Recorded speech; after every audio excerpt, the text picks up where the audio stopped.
welcome to Ignite Success, where we talk about people, places, and projects that fire us up. I'm your host, Suzie Becker, and I'm here with Dabs McInnis of Dabs Productions. How are you? I'm doing great. Thank you for inviting me. Oh, thank you for being on. I want to start with your name.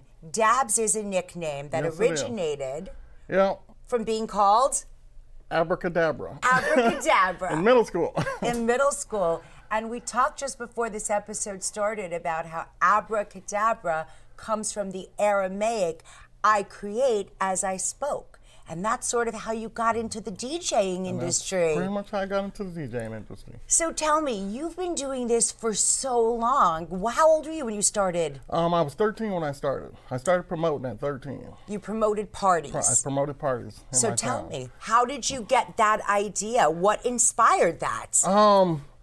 Well, it was inspired by my brother. He used to do parties. I was a younger, kind of him wanting to do some stuff. Yeah. So I thought, well, I could throw some parties too. So I would go to places and say, hey, look, I want to use your spot. Places where maybe on a Wednesday for, the kids, they were closed. And I would say, hey, can we use your spot? And I would hire a DJ, I'd hire bouncers and door person, and there I went, and I promoted the parties. So at 13 years old, you were doing business development, Yeah. and you were hiring other people to do the parts of the party that you couldn't do. Right. And then what happened? And then what happened is about a year in, my brother actually ended up pawning some stuff, and I actually had my mom get out of pawn. It was the last day. I had one turntable, one cassette player, and some Sansui speakers, and I fired my DJ and started DJing myself. And that was it. That was the start.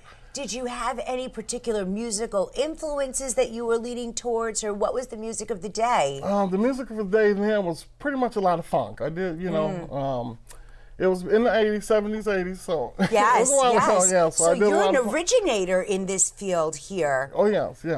I was back in the records. Well, actually, at 45s I had cassettes.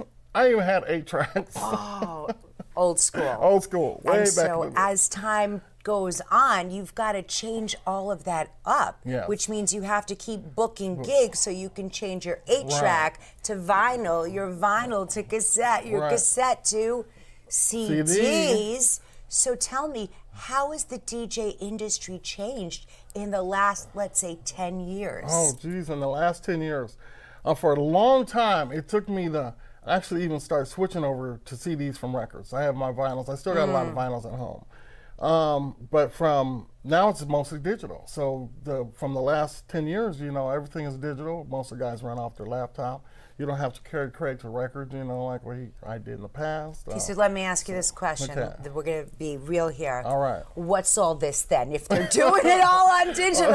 and they have some digital programs that will handle that. They actually came out. I was talking to a buddy of mine the other day, and they had a system where when the vinyl records came out, there you can actually use the turntable to act like you're playing the record, which you weren't really playing it. It was all playing digitally, but it looked like you were scratching and spinning and. So this was AI before AI. Yeah, you exactly. Were pretending.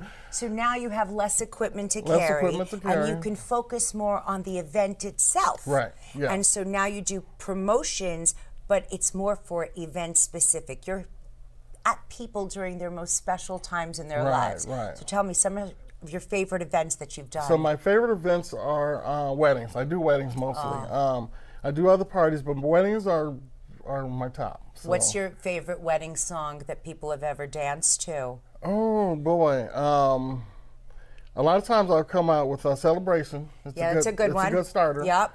There's a few other ones, but Mama for mother song dance. And, what about a dad song? The first I dance. It's changed a lot, but I used to do a lot of Bob Carlisle, Butterfly Kisses. That was one of the.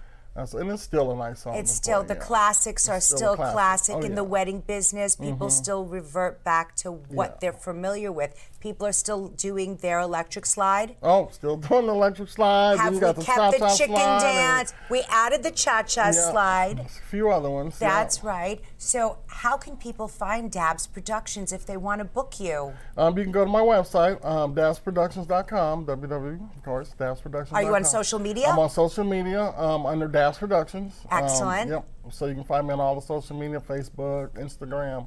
Excellent. So if you are looking to make some magic at your next event, you can find out more about Dabs McInnis and Dabs Productions at dailynewsnetwork.com.